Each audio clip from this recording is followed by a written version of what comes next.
Shalom ibu-ibu yang dikasihi oleh Tuhan. Kita bersyukur pada sore hari ini kita boleh kembali datang di hadapan Tuhan. Meskipun kita satu sama lain berpisah di rumah masing-masing, tetapi kita adalah satu di dalam roh, dalam Kristus Yesus.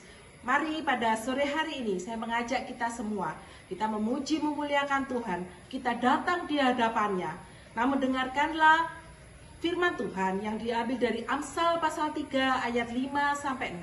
Percayalah kepada Tuhan dengan segenap hatimu dan janganlah bersandar pada pengertianmu sendiri. Akuilah Dia dalam segala lakumu, maka Ia akan meluruskan jalanmu. Mari kita mengambil saat teduh sejenak.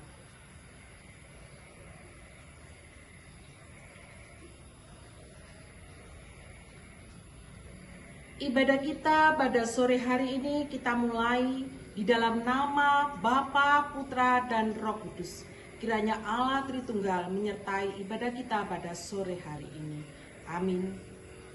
1 Korintus pasal 1 ayat 4. Aku senantiasa mengucap syukur kepada Allahku karena kamu atas kasih karunia Allah yang dianugerahkannya kepada kamu dalam Kristus Yesus. Kita pujikan saat sore hari ku datang lagi.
Mari kita masuk di dalam doa. Bapa di dalam kerajaan surga, kami bersyukur ya Tuhan, jikalau pada petang hari ini Tuhan boleh mengumpulkan setiap ibu-ibu dan jemaat GKT Banyuwangi untuk mengikuti akan persekutuan Komisi Wanita online ini ya Bapa. Biarlah Tuhan sendiri akan mengurapi setiap kami, menguduskan setiap kami ya Tuhan, sehingga kami boleh layak untuk datang di hadapan-Mu, boleh layak memuji dan memuliakan nama-Mu. Tuhan, biarlah kami pada sore hari ini ya Tuhan sungguh-sungguh memperoleh berkat akan firman-Mu ya Tuhan, dan kami boleh belajar ya Bapa, bukan hanya mendengar, tetapi kami boleh mengaplikasikannya di dalam kehidupan kami sehari-hari, sehingga melalui kami ibu-ibu ya Tuhan, kami boleh menjadi teladan, kami boleh menjadi panutan Tuhan, baik di dalam keluarga kami, di masyarakat maupun dimanapun kami berada. Terima kasih ya Tuhan, kami menyerahkan akan persekutuan pada sore hari ini hanya di dalam nama Tuhan Yesus, Juru Selamat kami yang hidup. Amin. Dengarkanlah firman Tuhan yang diambil dari 1 Samuel pasal 2 ayat 9. Langkah kaki orang-orang yang dikasihinya dilindunginya, tetapi orang-orang fasik akan mati binasa dalam kegelapan. Sebab bukan oleh karena kekuatannya sendiri seseorang berkuasa. Kita pujikan, tiap langkahku diatur oleh Tuhan.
bersama-sama mendengarkan akan firman Tuhan yang pada malam hari ini akan disampaikan oleh penginjil Yohanes Handoko.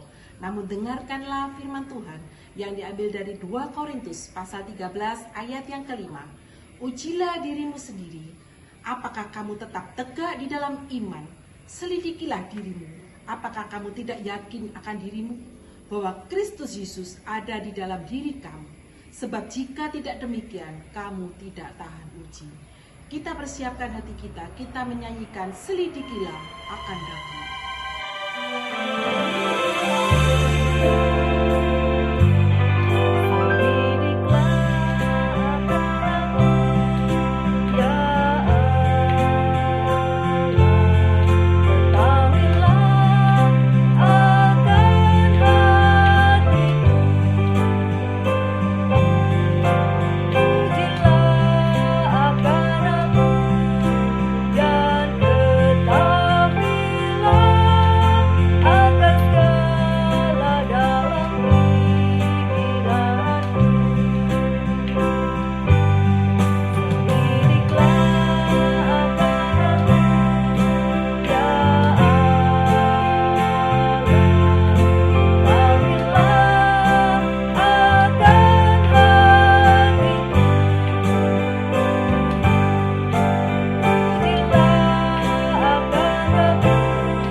Selamat malam ibu-ibu KWTA Bita yang terkasih dalam Tuhan.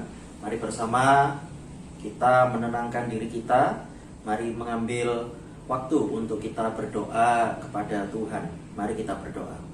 Bapa yang di sorga, kami bersyukur Tuhan menyerahkan untuk waktu ini. Kiranya Engkau yang menolong setiap kami, untuk kami boleh memanfaatkan waktu ini, untuk kami dapat mendengarkan firman-Mu, kami dapat melakukannya dalam kehidupan kami. Terima kasih Tuhan, dalam nama Tuhan Yesus kami berdoa. Amin. Ibu-ibu, malam hari ini kita akan merenungkan satu bagian firman Tuhan. Kita lanjutkan perumpamaan Tuhan Yesus yang lain. Hari ini kita melihat perumpamaan tentang perjamuan kawin.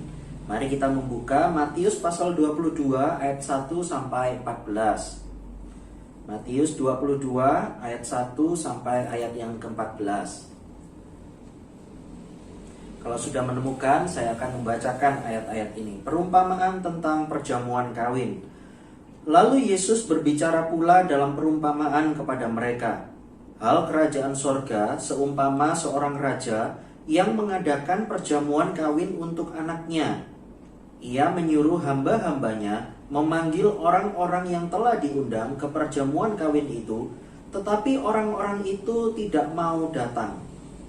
Ia menyuruh pula hamba-hamba lain, pesannya, katakanlah kepada orang-orang yang diundang itu, sesungguhnya hidangan telah kusediakan, lembu-lembu jantan dan ternak piaraanku telah disembelih, semuanya telah tersedia, datanglah ke perjamuan kawin ini. Tetapi orang-orang yang diundang itu tidak mengindahkannya. Ada yang pergi ke ladangnya, ada yang pergi mengurus usahanya, dan yang lain menangkap hamba-hambanya itu, menyiksanya, dan membunuhnya.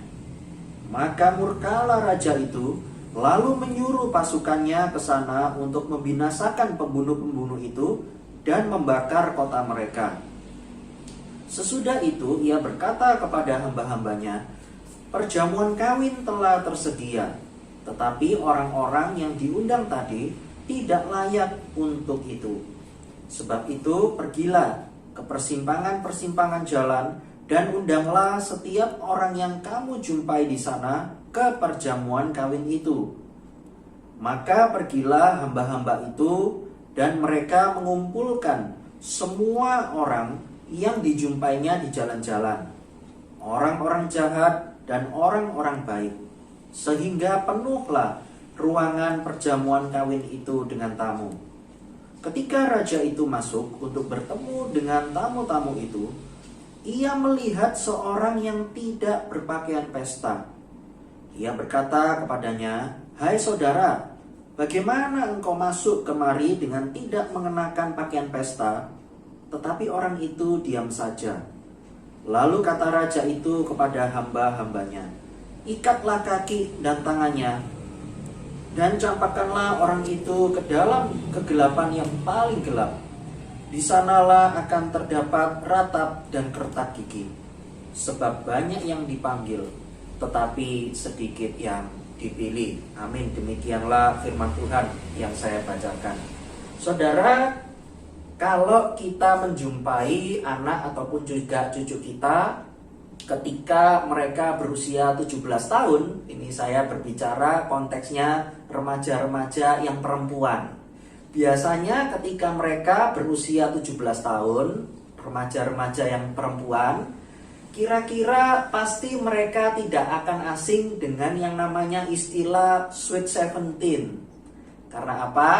Karena memang sesuai tradisi atau sesuai kebiasaan orang-orang yang melakukannya, itu biasanya anak perempuan yang berusia 17 tahun itu akan mengadakan pesta ulang tahun, dan yang cukup meriah itu diadakan ketika mereka berusia 17 tahun. Saudara, ketika saya kelas 2 dan juga 3 SMA, banyaklah teman-teman saya yang perempuan yang berusia 17 tahun, dan karena mereka saling undang-mengundang, maka ketika mereka berusia 17 tahun, maka mereka pun juga berusaha dengan kondisi keluarga masing-masing di setiap keluarga mereka untuk mereka mengadakan pesta juga. Saudara, yang menarik adalah kami itu biasanya saling undang-mengundang. Biasanya kalau cowok itu sangat jarang sekali mengadakan pesta seperti ini. Biasanya cewek. Itu pada waktu saya kelas 2 SMA, 3 SMA, biasanya sebulan itu pasti ada saja yang berulang tahun, dan pasti ada saja undangan yang diberikan kepada saya. Saudara, yang menarik dari sekian banyak undangan-undangan tersebut, saya paling ingat ada satu undangan yang cukup menarik. Seperti biasa, ketika undangan itu diberikan kepada saya bilang kepada teman saya yang biasanya barengan dengan saya, "Bro, ayo, ini undangannya Sabtu depan, biasanya hari Sabtu malam, ibu-ibu. Ayo, undangannya Sabtu malam, seperti biasanya ya. Nanti biasanya tak jemput kamu. Tak jemput, naik sepeda motor, datanglah ke tempat undangan pesta ulang tahun tersebut." Saudara, tetapi suatu kali teman saya ini bilang, "Loh, kamu diundang?" "Iya, aku gak diundang loh." Jadi teman saya ini ternyata tidak diundang, ibu-ibu. Dia tambah sedih karena apa? Ternyata dia cukup sedih karena yang mengundang ini adalah gebetan teman saya. Jadi dia cukup sedih karena apa? Setelah beberapa lama PDKT istilahnya, tetapi pas dia ini ulang tahun, perempuan tersebut ulang tahun, ternyata teman saya itu tidak dikasih undangannya. Maka dia sangat kecewa. "Sudah, yuk kamu pergi sendiri aja, aku tidak diundang." Ya, dia sedih. Ya. 3 hari kemudian, ibu-ibu, ternyata teman saya ini datang kepada saya dengan wajah yang gembira, wajah dengan sukacita, sambil mesem-mesem sendiri. "Ayo, nanti Sabtu depan bareng ke pesta dari perempuan yang ngasih undangan tersebut." Saya bilang, "Loh, bukankah kamu tidak diundang?" "Iya, waktu itu 3 hari lalu memang dia tidak nitipkan undangannya ke teman-temannya, ya. Tetapi saya senang karena apa? Ternyata perempuan itu nganter langsung ke rumah saya, ya. Karena itu, ayo sekarang saya diundang, ayo bareng, ya. Oke, kamu diundang, saya diundang. Ayo ya, seperti biasa, kamu saya jemput ya naik sepeda motor, supaya nanti kita bisa sama-sama hadir di pesta tersebut." Tapi ternyata saudara, biasanya teman saya ini tidak pernah menolak. Biasanya senang kalau ada barengannya. Tetapi kali ini dia menolak undangan saya. Wah, kenapa? Ternyata dia tidak mau. Wes, gini aja, sepeda motormu taruh ke rumahku, nanti saya pinjem mobil papa saya. Wah, saya kaget. Ibu-ibu, biasanya dia ini mau naik sepeda motor, tapi kali itu dia berusaha untuk pinjem mobil papanya supaya saya bisa bareng dia, sehingga kami dapat bersama-sama ke pesta ulang tahun tersebut. Nanti gampang, kalau papaku tidak mengizinkan, nanti saya pesen taksi. Saudara sekalian, kalau kita melihat undangan spesial ini, itu bukan perkara siapa yang diundang, bukan siapa yang tidak diundang, tetapi siapa yang mengundang tersebut. Dia tidak peduli makanan di pesta tersebut enak atau tidak enak. Dia tidak peduli tempat dari rumahnya ke tempat pesta tersebut itu jauh atau tidak. Tetapi dia hanya senang, dia hanya bersuka cita karena siapa yang mengundang dirinya tersebut. Karena apa? Cewek tersebut atau perempuan tersebut adalah gebetannya dia. Dan ini adalah tanda-tanda bagi dia untuk diterima. Saudara sekalian, kalau kita melihat, ketika kita menyadari siapa yang mengundang kita di dalam sebuah pesta, itu sangat menentukan kita mau tolak atau tidak. Kalau orang biasa-biasa saja, kita tidak terlalu kenal, kita mau datang dan tidak datang, itu mungkin tidak jadi persoalan yang cukup besar. Tetapi ketika ada keluarga, ada orang-orang yang kita cintai, bahkan ada orang-orang yang jabatannya lebih tinggi daripada kita, mengundang kita, kita pasti sangat bersuka cita karena kita diundang. Karena siapa pribadi yang mengundang tersebut, kita mungkin tidak bisa menolak kalau urusan-urusan seperti ini. Saudara sekalian, tetapi berbeda dengan cerita atau perumpamaan yang Yesus berikan kepada setiap kita. Di situ dikatakan Yesus memberikan perumpamaan bagi mereka, orang-orang Farisi, ahli-ahli Taurat. Ada seorang raja yang hendak mengadakan perjamuan kawin untuk anaknya. Dia memberikan undangan-undangan kepada beberapa orang-orang yang ada di sekitarnya. Saudara sekalian, yang menarik adalah ketika undangan itu diberikan pertama kali, ditolak ternyata. Padahal kita tahu yang mengundang ini bukan rakyat biasa, tetapi adalah seorang raja, orang nomor 1 di negeri tersebut. Saudara sekalian, kalau kita melihat ketika Tuhan Yesus memberikan perumpamaan ini, paling tidak pendengarnya itu bisa memikirkan dengan jelas bahwa sebenarnya kalau seorang raja itu memberikan undangan pesta, undangan kawin kepada dirinya, mestinya tidak mungkin ada satu orang pun yang bisa menolak dengan alasan apapun. Tetapi justru yang terjadi adalah ketika raja itu mengundang orang-orang, ternyata orang-orang tersebut menolak. Kalau kita melihat, ternyata tujuan yang diberikan Yesus melalui perumpamaan ini hendak menegur atau juga hendak memberikan sebuah pengajaran bahwa seperti itulah yang terjadi ketika orang-orang yang merupakan sebenarnya pemimpin-pemimpin agama justru menolak Tuhan Yesus. Kalau kita membandingkan di ayat-ayat sebelumnya, saudara, ketika Tuhan Yesus masuk ke Yerusalem, Yesus menyucikan bait Allah. Yesus mengadakan berbagai macam mujizat dan juga pekerjaan-pekerjaan ilahi.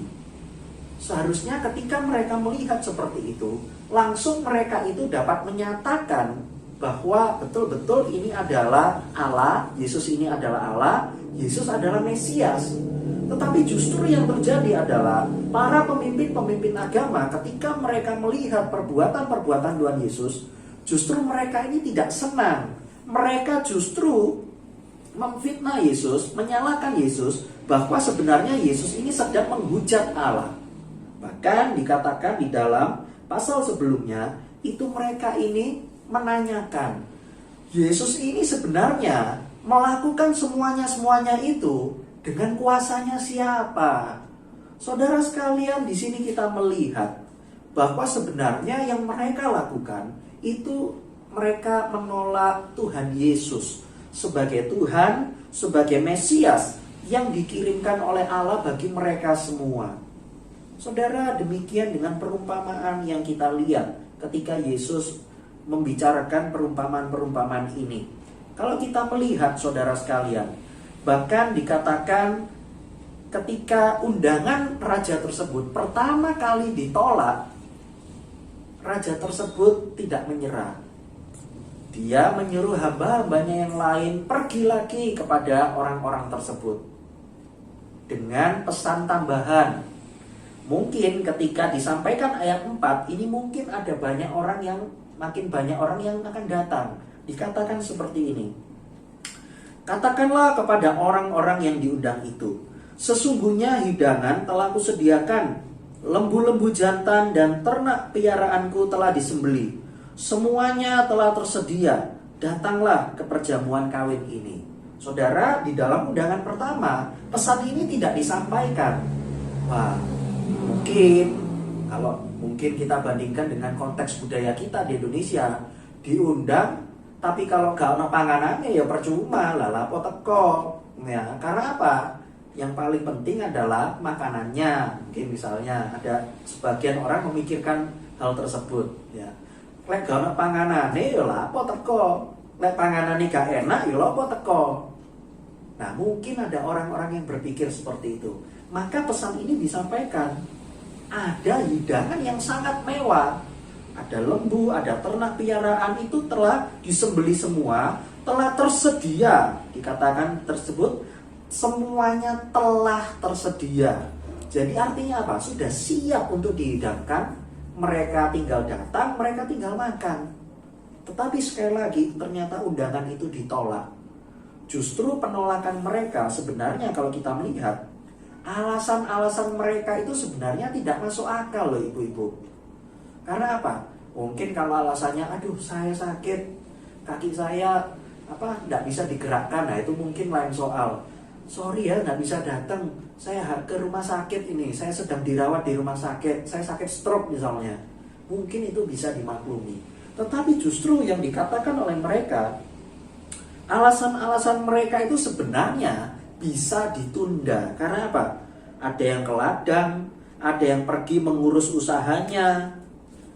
Dan bahkan dikatakan di dalam ayat yang ke-6, mereka bukan cuma ada yang menolak raja tersebut, tetapi yang mereka lakukan adalah mereka tangkap hamba-hambanya tersebut, mereka menyiksa hamba-hambanya, bahkan ada hamba-hambanya yang dibunuh. Maka murkalah raja itu, seperti yang dikatakan di dalam ayat yang ke-7. Karena apa? Karena dia tahu sebenarnya mereka yang diundang tersebut, mereka itu bukan menolak hamba-hambanya ini, tetapi mereka sedang menolak dia, yaitu raja itu sendiri. Maka murkalah raja itu karena undangannya sudah ditolak. Bahkan undangan itu menunjukkan atau mengekspresikan dirinya sendiri yang sudah ditolak. Saudara sekalian, kalau kita melihat, ternyata inilah yang terjadi ketika Yesus hidup, ketika pasal 22 ini ditulis. Ada begitu banyak orang-orang yang menerima undangan, tetapi sedikit yang merespon. Bahkan ditutup di dalam ayat yang ke-14, sebab banyak yang dipanggil, tetapi sedikit yang dipilih. Saudara sekalian, Yesus memberikan perumpamaan ini hendak memberikan sebuah pengajaran yang baik, bahwa sebenarnya orang-orang itu harusnya bersukacita ketika menerima undangan raja tersebut, tetapi justru mereka menolaknya. Saudara, begitupun juga ketika Allah Bapa mengirimkan Tuhan Yesus untuk datang ke dalam dunia ini. Sebenarnya Tuhan Yesus itu membawa keselamatan. Siapa sih yang tidak butuh keselamatan? Pasti loh, kalau ditawarkan keselamatan, pasti mereka itu sangat bersukacita. Tetapi justru yang mereka lakukan adalah mereka tolak undangan keselamatan itu. Mereka artinya apa? Menolak Tuhan Yesus sebagai Tuhan dan Juru Selamat. Saudara, perumpamaan ini juga mengingatkan setiap kita bahwa perjamuan Tuhan sudah disediakan bagi setiap kita. Kita pun nanti tanggal 4 Oktober kita pun juga akan menikmati sakramen perjamuan kudus. Saudara, namanya adalah perjamuan kudus. Perjamuan, ada makan, ada minumnya. Pada saat itulah kita mengingat kembali makna yang Tuhan Yesus berikan kepada setiap kita. Kita diundang di dalam meja perjamuan Tuhan. Artinya apa? Kita betul-betul diterima dengan baik oleh Tuhan Yesus. Karena apa? Artinya ketika Tuhan Yesus mengundang kita di dalam sebuah perjamuan, artinya kita itu diterima dengan baik. Saudara, perjamuan juga mengingatkan setiap kita bagaimana perjamuan yang dimaksud itu bukan cuma perjamuan makan-makan biasa, tetapi ingat, perjamuan kudus. Maka setiap kita yang sudah diundang, hendaklah kita juga mengungkapkan sukacita dan syukur kita di hadapan Tuhan. Maka sebenarnya undangan Tuhan ini sebenarnya justru tidak bisa kita tolak. Justru seharusnya kita terima dengan sukacita.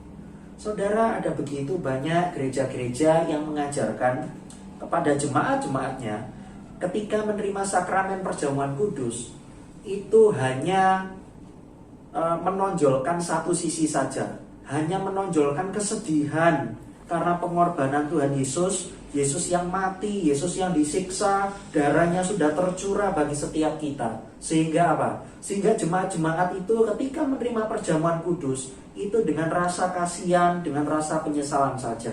Tetapi sebenarnya dia itu lupa bahwa sakramen perjamuan kudus itu sebenarnya kita lakukan dengan penuh sukacita. Karena apa? Karena kita sudah menerima keselamatan.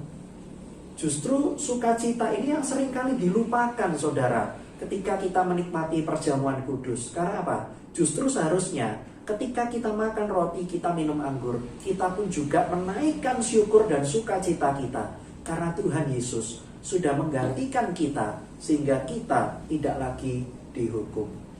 Biarlah firman Tuhan malam hari ini menolong setiap kita, sehingga kita mau menerima undangan Tuhan tersebut dengan sukacita di dalam sebuah perjamuan. Dan kita pun juga kita menaikkan pengharapan kita bahwa kelak nanti meninggalkan dunia ini, maka kita akan makan bersama-sama dengan Tuhan Yesus di sorga nanti. Amin. Saudara sekalian, demikianlah firman Tuhan pada malam hari ini. Mari kita akan melanjutkan di dalam kuis Alkitab. Seperti biasa, Jumat keempat kita akan melanjutkan dengan kuis Alkitab. Kuis Alkitab akan dibagi di dalam dua babak. Yang pertama kita akan melihat bersama-sama tentang pilihan ganda. Kalau bulan lalu kita belajar bersama-sama perempuan-perempuan di dalam Alkitab. Nah, bulan ini kita akan belajar laki-laki di dalam Alkitab. Lalu bagian yang kedua, tebak peristiwa. Jadi seperti bulan lalu, saya akan memberikan sebuah gambar, nanti tebak itu peristiwa apa di dalam Alkitab. Selamat mengikuti.